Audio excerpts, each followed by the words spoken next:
Hello and welcome back to the William Gomez podcast. I am William Gomez and I am grateful to have you here. Today, we explore one of the most essential and intricate ideas in psychoanalytic thought, something that quietly shapes the way we speak, act, and relate to others. It is the idea of the subject, of the unconscious. This subject is not the familiar self who says, I. It is not the personality we present to the world. It is something far more subtle, something that emerges in the folds of our speech, in the cracks of our certainty, and in the moments when we surprise ourselves. To understand this subject, we must begin by acknowledging something fundamental. We are not unified beings. We are divided. We live with tensions, contradictions, and desires that sit beside one another without ever fully settling. There are moments when we say one thing and feel another, or when we intend to act in a certain way yet find ourselves doing something very different. These moments reveal the presence of another dimension within us, a dimension that speaks on its own terms. This divided structure begins with language. The moment a child begins to enter the world of words, their inner life becomes shaped by signifiers.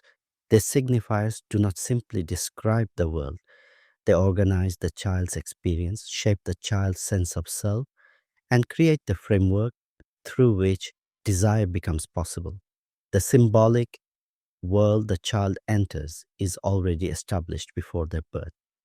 It is filled with expectations, meanings, family narratives, and cultural norms. The child steps into this landscape and becomes positioned within it. From this early moment, the child begins to form an ego built from images, identifications, and reflections. Yet, beneath this ego, another part of the self is emerging, one shaped by the signifiers that mark the child's place in the world. This other part is the subject of the unconscious. It is not an image of the self. It is not something the child can ever grasp directly. It appears only through the activity of language. The subject of the unconscious reveals itself precisely where the ego fails. Consider a slip of the tongue. We may intend to say something polite, yet another word arrives unexpectedly, revealing irritation or desire. Or consider a dream that unsettles us, bringing forward emotions we did not know we carried.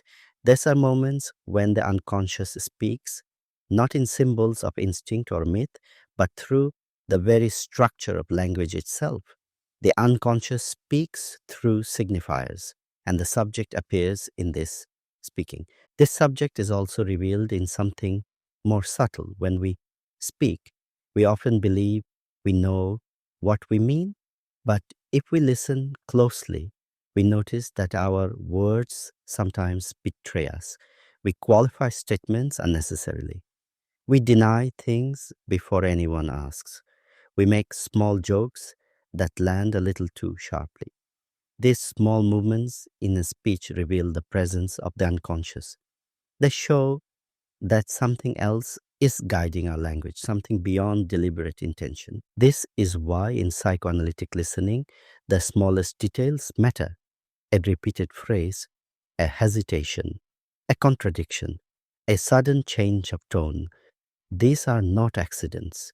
They are the traces of a subject who is not identical to the ego, a subject who is shaped by the signifiers of the other. By the other, we mean the world of language, culture, law, and expectation. It is in the discourse of the other that the subject is formed. A child learns who they are not just through reflection, but through the speech addressed to them.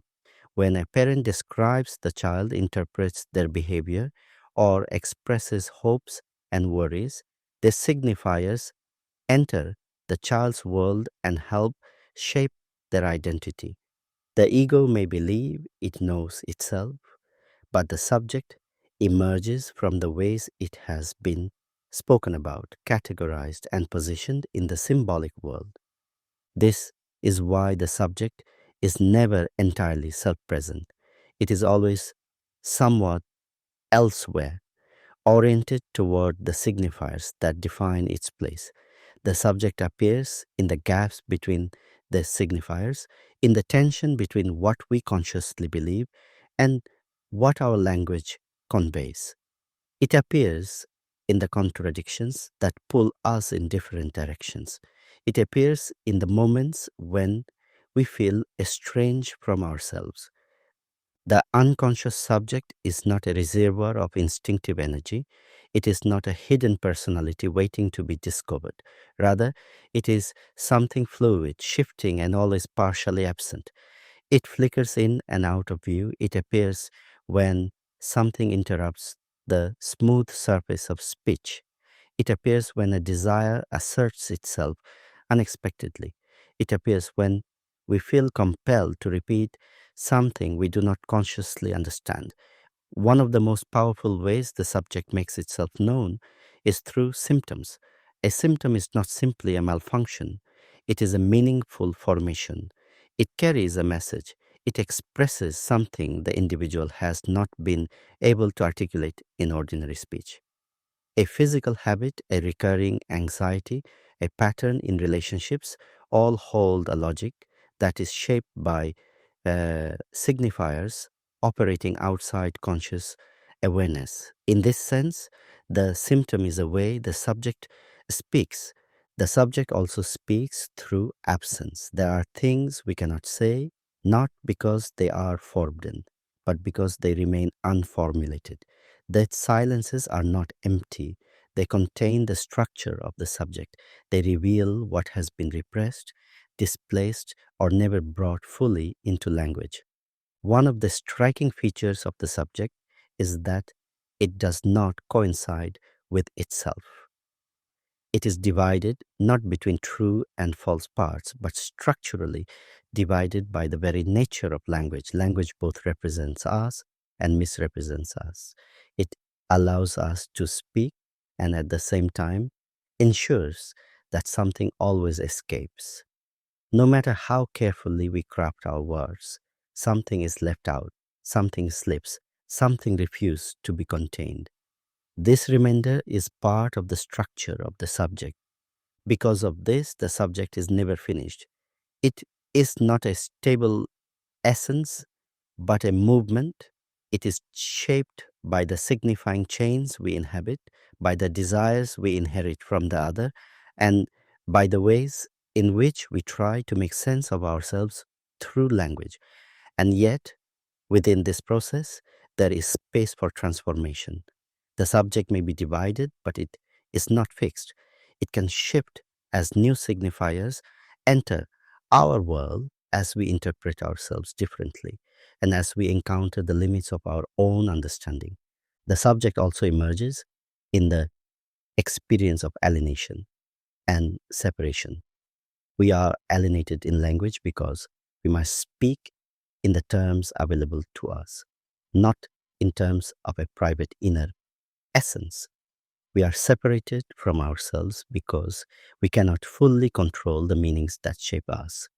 But this very structure creates a possibility of freedom. If the subject is divided, it is also open.